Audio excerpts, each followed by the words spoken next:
You have to convince the Jewish leaders that they need to come up. Healing. We all need healing. We all need, on some level, a physical healing. I know my shoulders is sore today.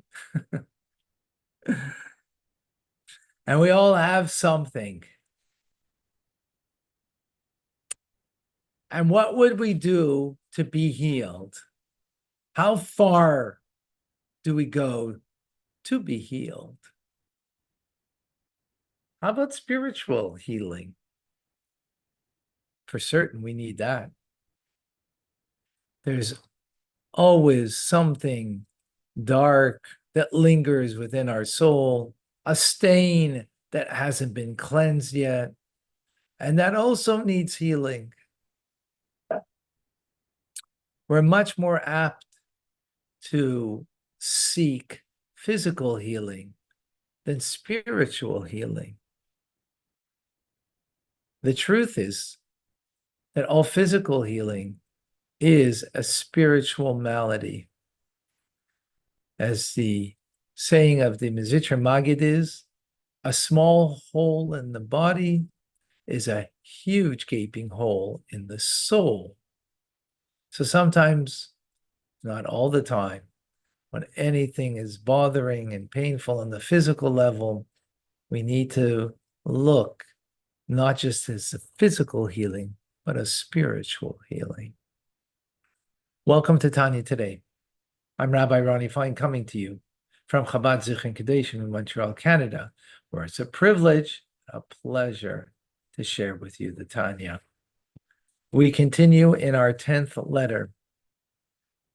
The Zohar tells us there are two types of kindnesses. We spoke about one form of kindness called Chesed Olam, kindness of the world. Just as the world is limited, so is the kindness that we do with another, that we do with each other, is also limited. Just like all the mitzvahs we do have a limitation to them, even the mitzvah of tzedakah has its limitation.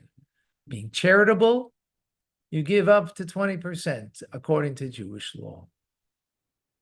However, that's with one stipulation, and that is that we have a perfect score, perfect track record. There's nothing that we need to fix in our soul. We have nothing that needs healing in our soul. But if we have gone off the path, and that doesn't mean that we're doing something horrific. We forgot a prayer. We were mindless in a relationship with a loved one. We weren't mindful, and therefore we didn't do a mitzvah with them that we could have. A mitzvah means an attachment, means a light of God that we bring into this world.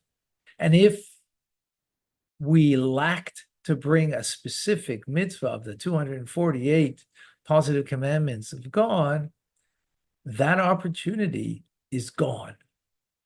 And you can't bring it back. Now, of course, if you weren't charitable yesterday, you could be charitable today. If you didn't say a prayer yesterday, you could say it today. But yesterday's charity and yesterday's prayer cannot be brought back. No, it can't be brought back. Okay. In normal circumstance, it cannot be brought back, right?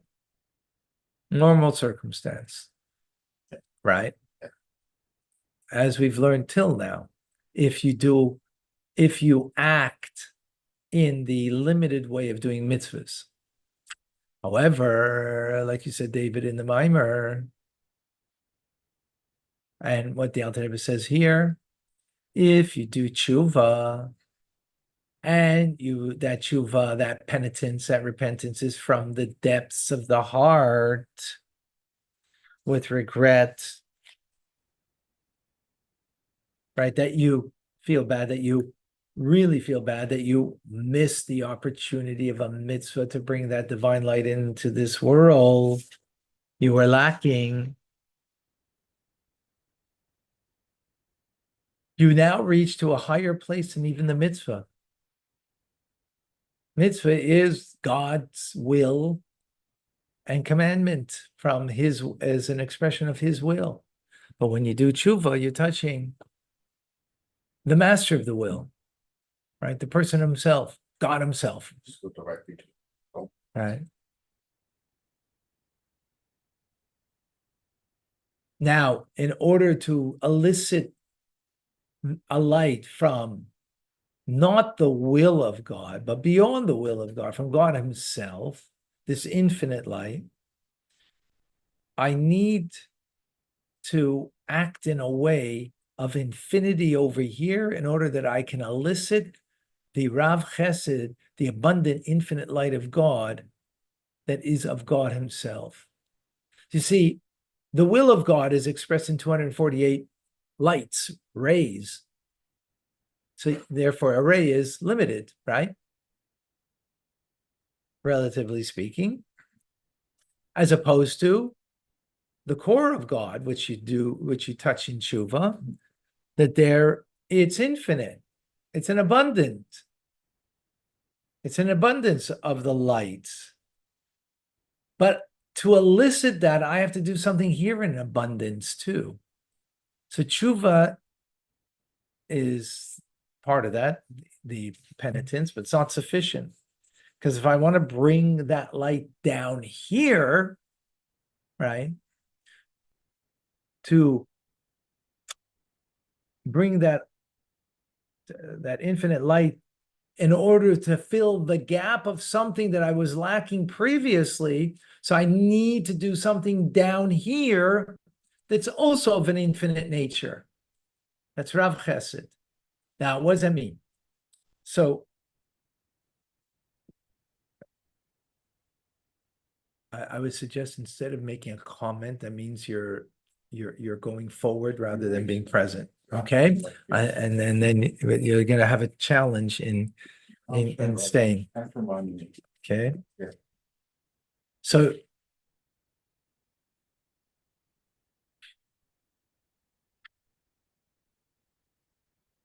the word chesed is made up of chas dalis, which means pity on those who do not have, those who are lacking, to have pity upon them, right?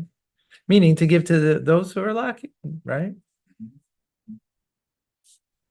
And to give them without limit. How do you give to a person without limit? You give them not what you're ready to give. You give them what they need. That's without limit, right? Now, maybe you don't have all that money, but then maybe you'll collect that money for them if they need it, right? But the point being is, limitless giving is giving what is needed, what that person needs, rather than what you're just ready to dole out. And that's what's necessary.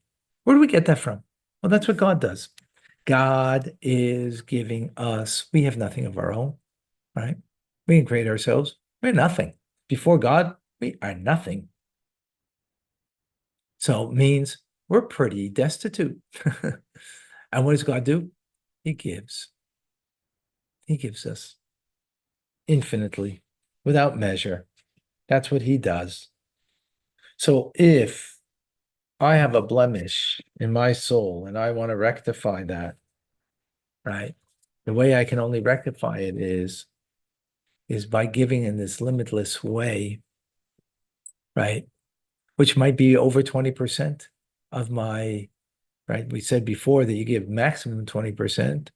That was a limitation of charity. But on this level, no, you can even give more than that in order to bring a rectification, not just a cleansing, but the light that your soul was lacking, now your soul gains that. And with this, we can understand when God says that he prefers charity over and justice over an offering. Offering on the altar, which is a limited thing, but charity has the capability of being limitless.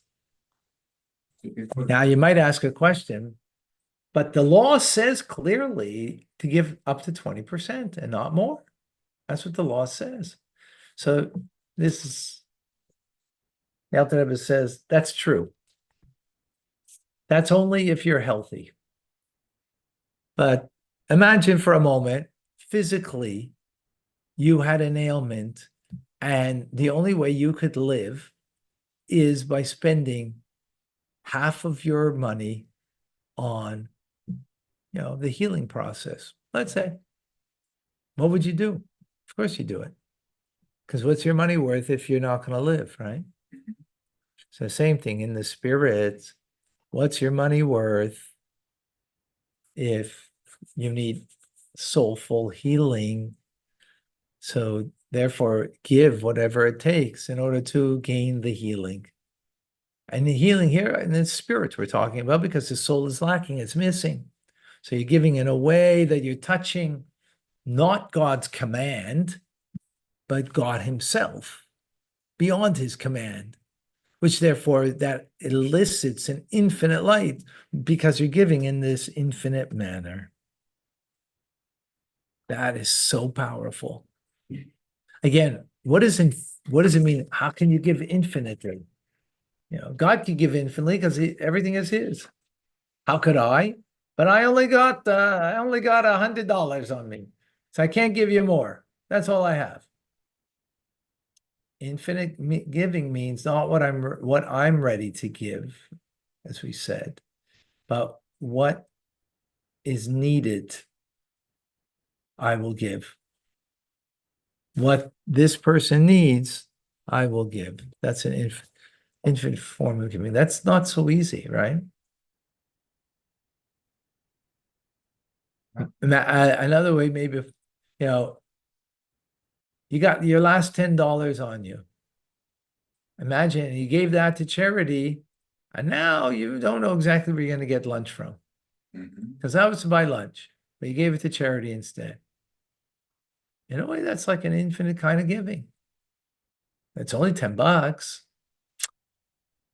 Yeah, but you gave beyond your comfort zone for sure. You gave literally, now where you're going to get from. Okay, you trust God.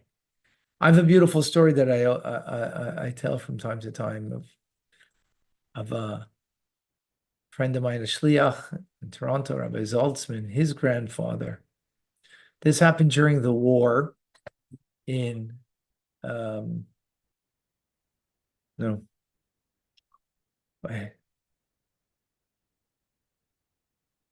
Samarkand. Samarkand was in the Georgian peninsula. Now it's called Georgia, right? It's a country of its own, state of its own. Then it was part of the former Soviet Union, and there were a lot of Polish Jews that came fleeing Poland to save themselves during the war. And they found themselves in Samarkand. And Bavram Zaltzman had his family and he went and borrowed 3,000 ruble to make Passover. 3,000 ruble. That's a hefty amount. And that would be good for his family. And when he was coming home, he met this individual, a Polish Jew who came with his family, destitute, didn't have anything. And he told him his situation. He gave him the entire 3,000 ruble. And he was going home with it to give it to his wife so she could buy things to make Passover. And it was borrowed money, by the way. It wasn't like, even money that he had, borrowed money. So it came out like a day or so later when he wasn't giving any money to his wife. said, Avram, we're, we have to get things for Passover. So he says, he tells a story about this family. So what did she say? Well, you had to give it all. You couldn't like go 50-50. She didn't say like, give only 20% even. I mean, we're talking about he gave it to a person he doesn't know. He didn't know the person at all. He didn't know him. He's a fellow Jew.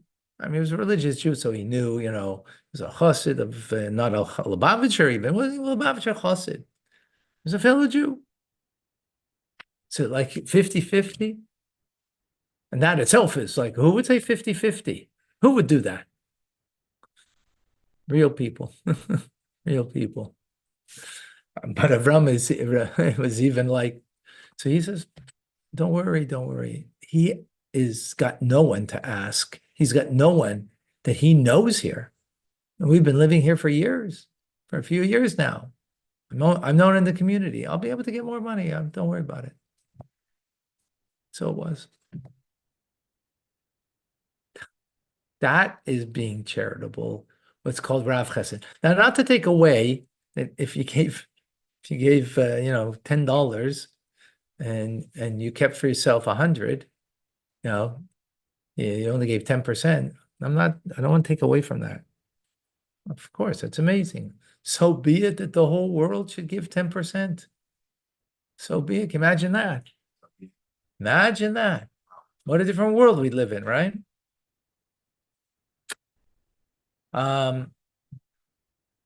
But let's not lose the point here of what Rav Chesed, what abundant giving means. Giving what the other needs, not what I'm ready to do. Not what kind of, I'm comfortable with. So his wife was comfortable with 50-50, which that itself is amazing, right? Yeah. Like he'll get his reward. He was not thinking about the reward at all. He was not thinking at all about reward. Nothing. Eugenia, I got your question, and actually, Shabbos? Saturday. Yeah, your father too? 8:30. On Saturday? Yeah. Yeah, usually I come back. But you're able to stay now, right? Try. I mean, you have to try. You just have to do it. Yeah, I see it, Metro. nice. By the way, it's 5, 1, 4, 3. Outside, inside. 5. Inside, outside. 2, 4, 1. So all you do is you. Okay, not now. I got it. Yeah. I'll text you. Go back. I have it. Go back.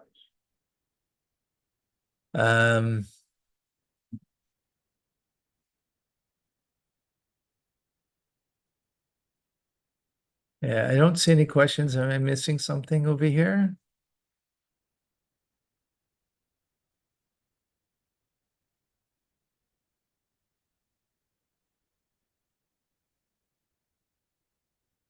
Yes. Sei gesund. Good day.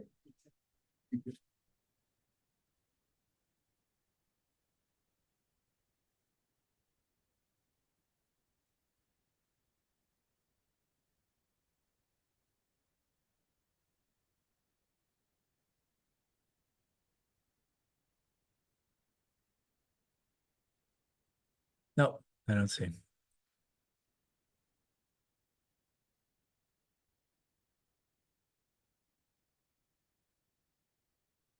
All right, folks. Rambam, come and join us. I'm Rabbi Ronnie Fine, coming to you from Chabad Tzich and Kadesh in Montreal, Canada. It's a privilege and a pleasure to share with you Tanya. Reminder, TRC this afternoon. And if anybody wants to know more about TRC, private message me.